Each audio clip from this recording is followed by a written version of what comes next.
I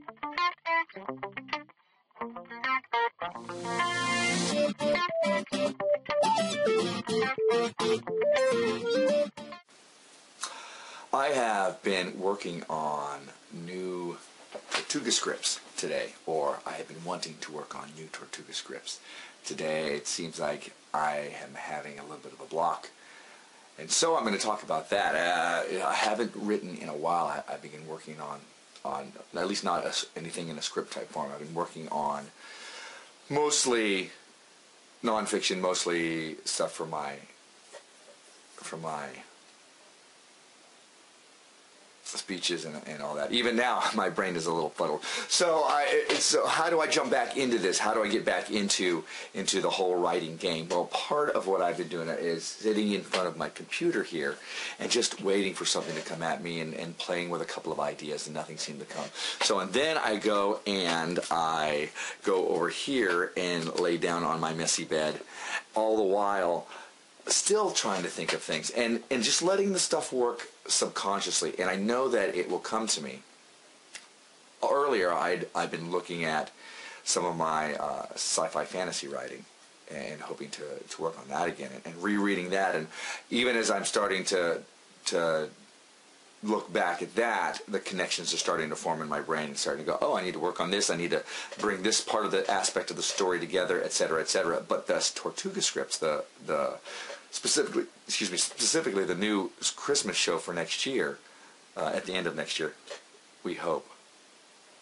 The new Tortuga script, I'm starting from scratch, so I really kind of don't know where to go with it. And then everything I'm thinking about, I'm not just writing a story where, hey, I can pull this aspect in. I have to think, okay, anything I do, I have to write so that we can make the props for, we can make a stage setting. Is it going to be a audience participation show, which is, then what's the backdrop going to be? And this all costs money. Same thing happens when you're writing a movie script.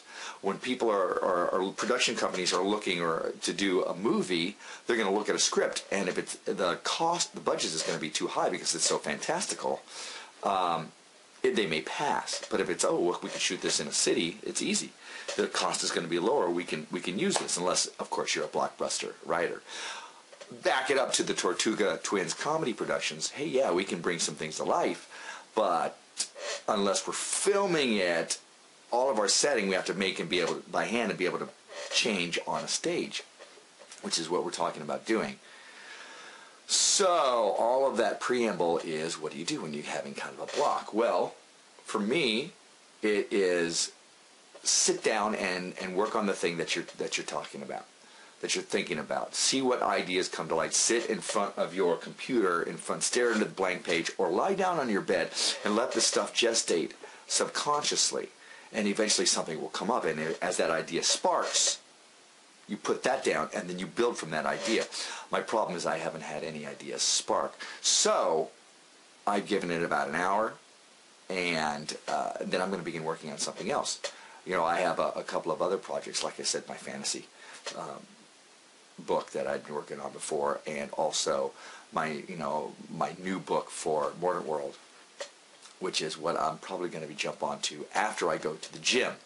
After I get myself out and about, I'll actually bring my computer with me in case I want to go to a coffee shop or whatever. So, if you're stuck on a project and you're not sure in this lovely Christmas season, this is what's coming to mind right now. If you're stuck on a project and you're not sure how to move forward, you can dance around it. Dance around it and see if anything gestates. Start with an idea. I pulled the poem, "'Twas the Night Before Christmas," to see if anything came from that. Wrote all that out, and a little bit gleaned from that, but not much. But see if that would spark something, and then you can build from that. The other thing is do artful procrastination. I've talked about that before. Find something else, some other project you're working on that you can move forward with, so that you're not just sitting there and wasting your whole day. Be careful that you don't get caught up in things like Facebook or just busy work, puttering around, because you need to break through with that. These are the things. This is just the first day of, hey, look, I'm going to get into this kind of grind, into this kind of thing